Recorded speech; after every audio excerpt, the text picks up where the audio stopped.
Hi friends, Satish from Cartoon Teacher TNPSC. So இன்றைக்கி நம்ம பார்க்க போகிற கரண்ட் அஃபேர்ஸ் வந்து December 5. ஸோ இதோட பிடிஎஃப் வந்து டிஸ்கிரிப்ஷனில் இருக்குது, டவுன்லோட் பண்ணிக்கோங்க. ஸோ ஃபஸ்ட் வந்து appointment. Kareena Kapoor actress, Bollywood actress, அவங்க வந்து பிராண்ட் அம்பாஸ்டராக எதோடதுன்னா திருப்பதி எடிப்பல் ஆயில் கம்பெனியோடைய பிராண்ட் அம்பாஸ்டராக வந்து அப்பாயின்ட் பண்ணியிருக்காங்க. அடுத்து வந்து செகண்ட் மோகன்லால் மேன்கைண்ட் ஃபார்மா கம்பெனியோடைய கார்ப்பரேட் பிராண்ட் அம்பாஸ்டராக அப்பாயின்ட் பண்ணியிருக்காங்க. அதே போல் ஃபஸ்ட்டு பிராண்ட் அம்பாஸ்டர் யார் இருந்தாங்கன்னா அமிதாப் பச்சன் தான் இருந்தார் அந்த கம்பெனியோட இது. ஸோ அமிதாப் பச்சன் தான் ஃபஸ்ட்டு பிராண்ட் அம்பாஸ்டர் இருந்தார். இப்போ கார்ப்பரேட் பிராண்ட் அம்பாஸ்டர்னு சொல்லி மோகன்லால் வந்து அப்பாயின்ட் பண்ணியிருக்காங்க, கேரளா ஆக்டரு. தேர்டு வந்து Sheikha Bodour bin Sultan Al Qasimi அப்படிங்கிறவங்க அராபு சேர்ந்தவங்க. ஸோ ஃபஸ்ட்டு பிரசிடெண்ட்டாக அப்பாயின்ட் பண்ணியிருக்காங்க. எங்கன்னா விமன் பிரசிடெண்ட், அதான் குறிப்பாக வந்து first Arab women. So international publisher association, so ஐபியோட ஹெட்டாக அப்பாயின்ட் பண்ணியிருக்காங்க. So first Arab women to hold this post அவங்க அல் காசிமி. அடுத்து டெத்து தினேஷ்வர் சர்மா. இவர் வந்து லக்ஷதீப்போடைய அட்மினிஸ்ட்ரேட்டராக இருக்கார். யூனியன் டெரிட்டரி லக்ஷதீப் வந்து ஒரு யூனியன் டெரிட்டரிங்கிறது நமக்கு தெரியும். மொத்தம் வந்து 9 யூனியன் டெரிட்டரி இருக்குது. பாண்டிச்சேரி, லக்ஷதீப்பு, தாதர் அண்ட் நகர் ஹவேலி, டாமன் அண்ட் டையூ, அப்புறம் புதுச்சேரி, டெல்லி, சண்டிகர், அப்புறம் ஜம்மு அண்ட் காஷ்மீர், லடாக். ஸோ மொத்தம் 9 இது இருக்குது. ஸோ அதை பற்றி டீட்டெயிலாக பின்னாடி பாலிட்டி செக்ஷனில் எழுதியிருக்கேன். ஸோ இப்போதைக்கு தினேஷ்வர் சர்மாங்கிறவர் யாருன்னா லக்ஷதீப்போடைய அட்மினிஸ்ட்ரேட்டர்.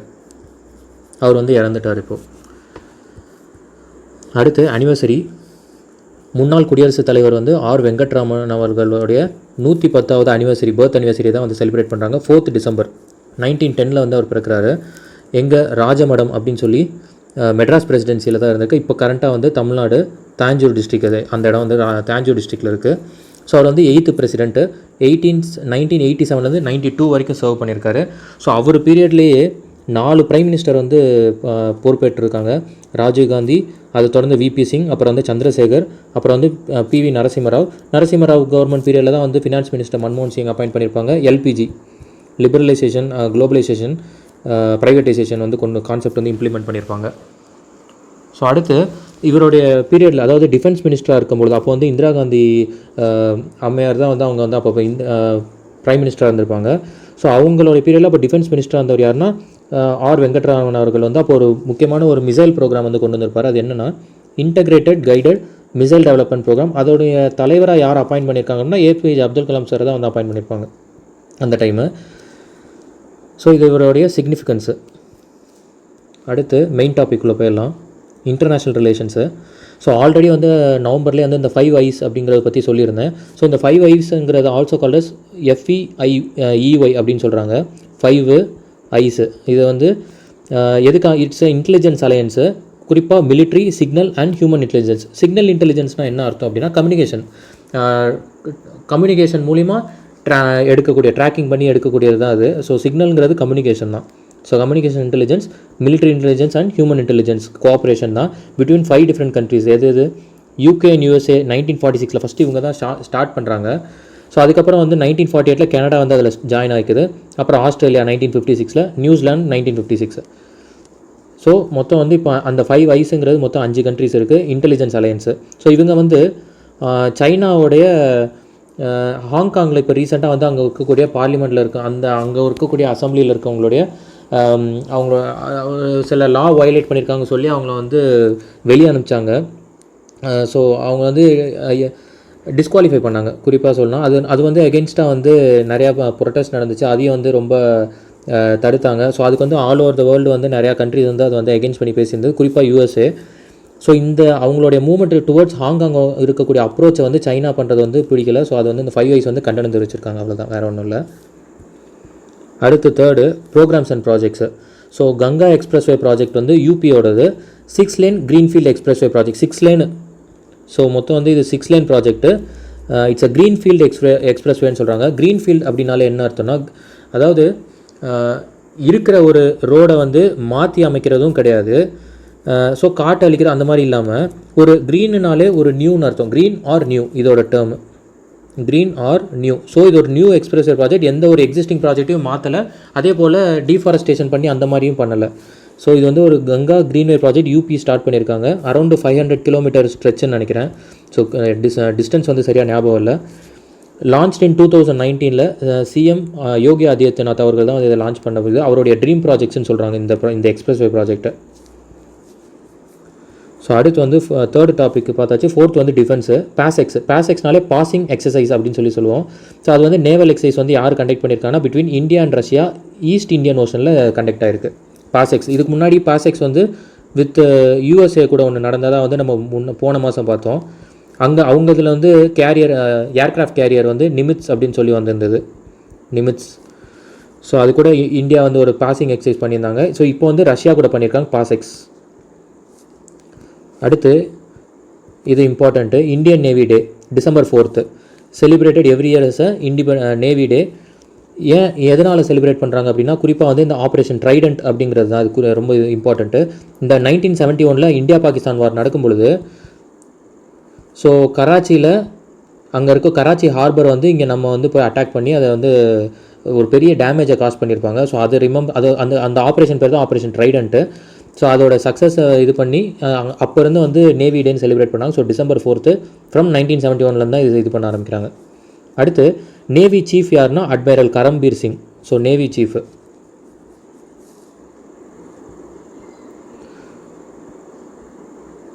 அடுத்து economy, RTGS real time gross settlement. இது ஆக்சுவலி இது ஒரு லார்ஜ் நம்பர் அமௌண்ட் ஏதாவது ட்ரான்சாக்ஷன் வந்து பண்ணணும் அப்படின்னா இது ஆர்டிஜிஎஸ் யூஸ் பண்ணுவாங்க. ஸோ இதுக்கு வந்து மினிமமே வந்து 2 lakhs இது ட்ரான்சாக்ஷன் பண்ணணும். மேக்ஸிமம் லிமிட் எவ்வளோ வேணாலும் பண்ணலாம்.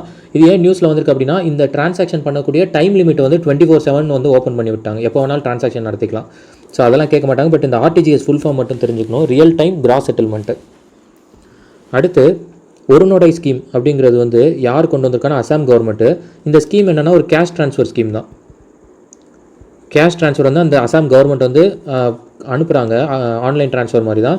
யாருக்கு அனுப்புகிறாங்க அப்படின்னா விமன் ஹெடட் ஹவுஸ் ஹோல்ட்ஸு. அந்த ஒரு ஃபேமிலி இருக்குது, அதில் விமன் தான் வந்து தலைமை தாங்கி அவங்க நடத்துகிறாங்க. அப்படிப்பட்ட குடும்பத்தில் இருக்கும், அப்படிப்பட்ட ஒரு குடும்பங்களுக்கும் ஸ்பெஷலி ஏபிள்டு அவங்களுக்கும் 850 per month வந்து ட்ரான்சாக்ஷன் வந்து அமௌண்ட் வந்து சென்ட் பண்ணிடுறாங்க. So Orunodoi scheme Assam government cash transfer program இது குறிப்பாக. அடுத்து வந்து கமாமரேஷன் காயின் வந்து ஒரு கமாமரேட் பண்ணுறாங்க. எதுக்காகனா சென்டனேல் ஃபவுண்டேஷன் 100 years ஆயிடுச்சு. ஆக்சுவலி 1920 யூனிவர்சிட்டி ஆஃப் லக்னோ வந்து ஃபார்ம் ஆயிருக்கும். ஸோ இப்போ வந்து 100 years ஆயிடுச்சு. ஸோ அதுக்கு ரிமெம்பரன்ஸாக இருக்கிறதுக்காக பிரைம் மினிஸ்டர் தான் வந்து என்ன பண்ணிங்க ஒரு 100 rupees காயின் வந்து ரிலீஸ் பண்ணியிருக்காரு. ஸோ இந்த கமாமரேஷனால என்னென்னா it is used to commemorate particular event or issue with distinct designs. அதை வச்சு பண்ணுறது.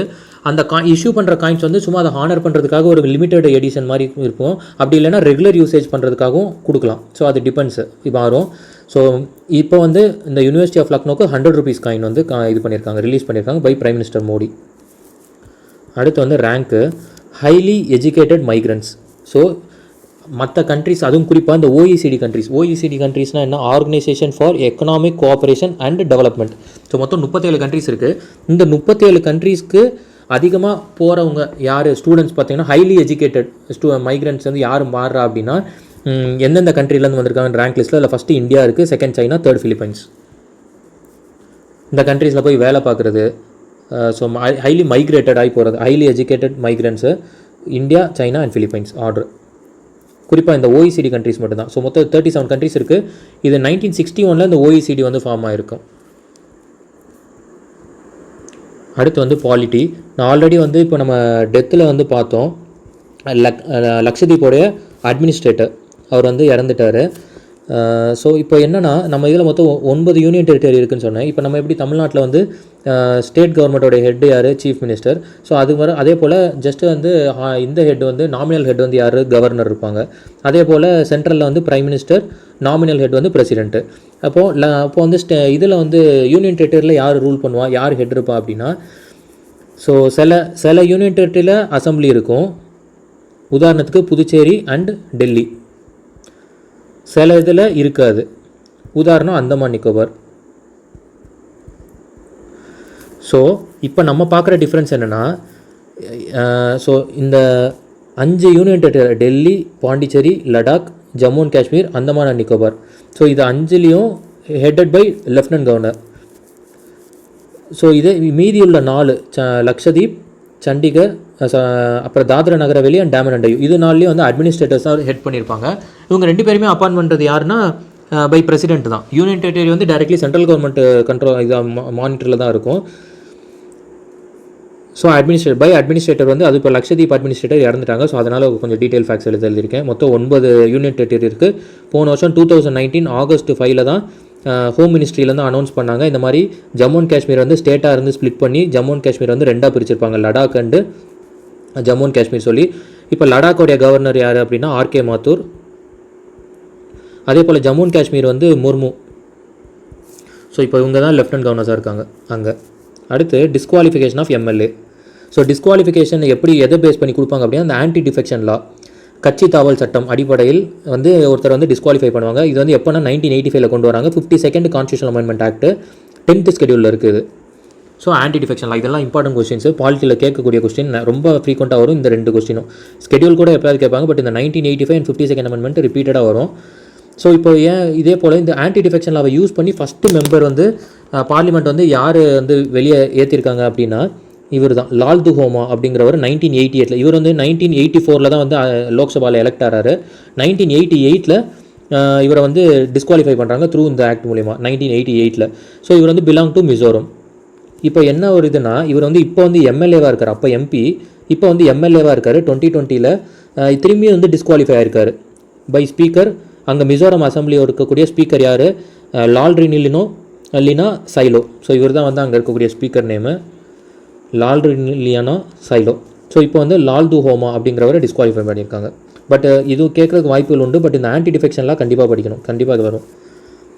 அடுத்து Iranian parliament bill passed was அந்த ஈரானில் கவர்மெண்ட் வந்து ஒரு பில் பாஸ் பண்ணியிருக்காங்க. Strategic measures for the removal of sanctions. அந்த கண்ட்ரிக்கு அகேன்ஸ்டாக மேலே நிறையா சாங்ஷன்ஸ் இருக்குது. குறிப்பாக USA நிறையா சாங்ஷன்ஸ் போட்டிருக்காங்க. ஸோ இதே போல் நமக்கும் சாங்ஷன்ஸ் விழுந்திருக்கு. எப்படின்னா நம்ம வந்து நியூக்ளியர் டெஸ்ட் பண்ணும்போது நமக்கும் வந்து நிறையா சாங்ஷன்ஸ் போட்டாங்க.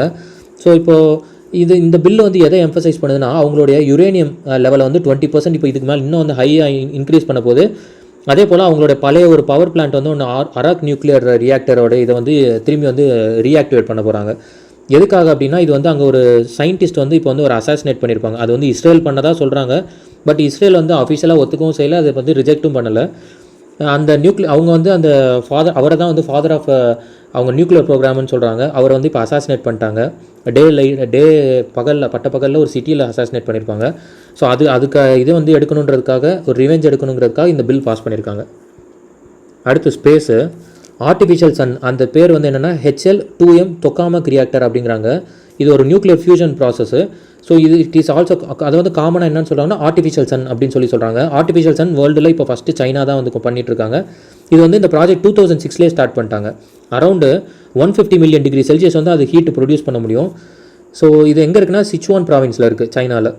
So HL-2M tokamak reactor is also called as artificial sun, சைனாவில் பண்ணுறாங்க. அடுத்து ஆயபுசா 2 ஸ்பேஸ் கிராஃப்ட். இது வந்து ஜப்பானில் உள்ள ஸ்பேஸ் கிராஃப்ட்டு. இது வந்து இப்போ வேர்ல்டை நோக்கி வந்துட்டுருக்கு. குறிப்பாக எங்கன்னா சதர்ன் ஆஸ்திரேலியாவில் ரீச் ஆக போகுது. எதுக்காக இந்த மிஷன் இந்த ஸ்பேஸ் கிராஃப்ட் அனுப்பிச்சிருந்தாங்க அப்படின்னா இந்த ஆஸ்ட்ராய்டு யூகு. ஸோ இந்த ஆஸ்ட்ராய்டை வந்து அங்கே இருக்கக்கூடிய சாம்பிள்ஸை வந்து கலெக்ட் பண்ணிவிட்டு திரும்பி ரிட்டர்ன் வரணும். இதுதான் இதோடது. இப்போ இது எவ்வளோ தூர டிஸ்டன்ஸ் இருக்குன்னா 300 மில்லியன் கிலோமீட்டர் டிஸ்டன்ஸில் தான் அந்த ஆஸ்ட்ராய்டு இருக்குது ஃப்ரம் எர்த்து. ஸோ அடுத்து வந்து சயின்ஸ் அண்ட் டெக்கு, ஒரு நியூ ஸ்பீஷியஸ் லிசார்ட் ஸ்பீஷியஸ் வந்து கண்டுபிடிச்சிருக்காங்க. எங்கன்னா ஈஸ்டர்ன் காட்ஸில். ஸோ நியூ கேக்கோனாலே லிசார்டு தான். ஸோ அந்த சயின்டிஃபிக் நேம் வந்து அது பேர் என்னென்னா நிமாஸ்பிஸ் அவசபினியம். ஸோ இதுதான் அதோட சயின்டிஃபிக் நேமு. மொத்தம் வந்து 45 ஸ்பீஷியஸ்க்கு இருக்குது. அதில் வந்து 34 வந்து வெஸ்டர்ன் காட்ஸில் இருக்குது. ஸோ இப்போ வந்து ஒன்று கண்டுபிடிச்சிருக்காங்க ஈஸ்டர்ன் காட்ஸில். So lizard. அடுத்து ஜாக்ரஃபி, ப்ரூ ட்ரைப் அப்படின்றது வந்து இட்ஸ் ஆல்சோ கால்டு ரியாங் ட்ரைப்ன்றாங்க. இவங்க எங்கே வாழ்கிறாங்க அப்படின்னா திரிபுரா, மிசோரம், அசாமு. குறிப்பாக கொஞ்சம் திரிபுராவில் வந்து கொஞ்சம் அதிகம். ஸோ கொஞ்சம் அதிகமாக இருக்காங்க. இப்போ வந்து சென்ட்ரல் கவர்மெண்ட் வந்து இந்த 2 ஸ்டேட் கவர்மெண்ட் கூட ஒரு அக்ரிமெண்ட் போட்டு சைன் பண்ணியிருக்காங்க. அரௌண்ட் 32,000 ட்ரைபல் பீப்புள் வந்து இப்போ வந்து திரிபுராவில் வந்து செட்டில் ஆகலாம் அப்படின்னு சொல்லி ஒரு அக்ரிமெண்ட் சைன் பண்ணியிருக்காங்க ஃபார் பெர்மனன்ட் செட்டில்மெண்ட்டு. ரொம்ப த்ரெட்டண்டாக இருக்குது. ஸோ அவங்க ரொம்ப த்ரெட்டண்டு இதில் இருக்காங்க, ஸ்டேட்டில் இருக்காங்க அந்த tribe, Bru tribe. So also called Reang tribe இப்போ திரிபுராவில் செட்டில் பண்ண போகிறாங்க. Central government and state government agreement போட்டிருக்கு. அடுத்து hornbill festival. So hornbill festival 21st festival இது வந்து நாகாலாண்டில் செலிப்ரேட் பண்ணுறாங்க. It is called as a festival of festival அப்படிங்கிறாங்க. அது வந்து ஒரு நாகாலாண்டோடைய ஒரு கல்ச்சர் பற்றி பிரதிபலிக்கிறதுக்கான ஒரு கைண்ட் ஆஃப் ஃபெஸ்டிவல் தான். ஸோ இது ஏன் இந்த ஹார்ன்பில்னா, ஒரு இந்தியன் பேர்டு ஒன்று இருக்குது ஹார்ன்பில் அப்படின்னு சொல்லி. ஸோ அதோட இதை தான் வச்சுருக்காங்க ஹார்ன்பில் ஃபெஸ்டிவல்னு சொல்லி. இதான் ஃபஸ்ட்டு டைம் வந்து டிஜிட்டலில் போகுது அந்த ஃபெஸ்டிவல் காட்ட போகிறாங்க. So hornbill festival Nagaland. அடுத்து மிஸ்லினியஸ் வேர்ட் ஆஃப் இயர் 2020. அதாவது மோஸ்ட் அதாவது நிறையா டைம் வந்து சர்ச் பண்ண வேர்டு எது அப்படின்னு சொல்லி கேம்பிரிட்ஜ் டிக்ஷனரியில் சர்ச் பண்ண வேர்டு எதுனா குவாரண்டைன் அப்படிங்கிற வேர்டு தான் வந்து அதிகமாக சர்ச் பண்ண வேர்டாம். இது வந்து லாக்டவுன் பேண்டமிக் அப்படிங்கிற வேர்டு காட்டிலும் ஹையாக வந்து சர்ச் பண்ணியிருக்காங்க அப்படின்றாங்க. So word of the year quarantine Cambridge dictionary வந்து அனௌன்ஸ் பண்ணியிருக்காங்க. அங்கே அதில் வந்து ஹையஸ்ட் சர்ச் பண்ணியிருக்கதா சொல்கிறாங்க. ஸோ அவ்வளோதான். December 4 வந்து December 5 கம்ப்ளீட் பண்ணியாச்சு. இப்போ வந்து இந்த வீக்கு சாட்டர்டே ஆயிடுச்சு. இன்றைக்கி வந்து டெஸ்ட்டு சொல்லி வீக்லி டெஸ்ட்டு கொடுக்குறதா சொல்லியிருந்தேன். ஸோ அதுவும் வந்து அப்லோட் பண்ணிடுறேன், பார்த்துக்கோங்க. தேங்க்யூ.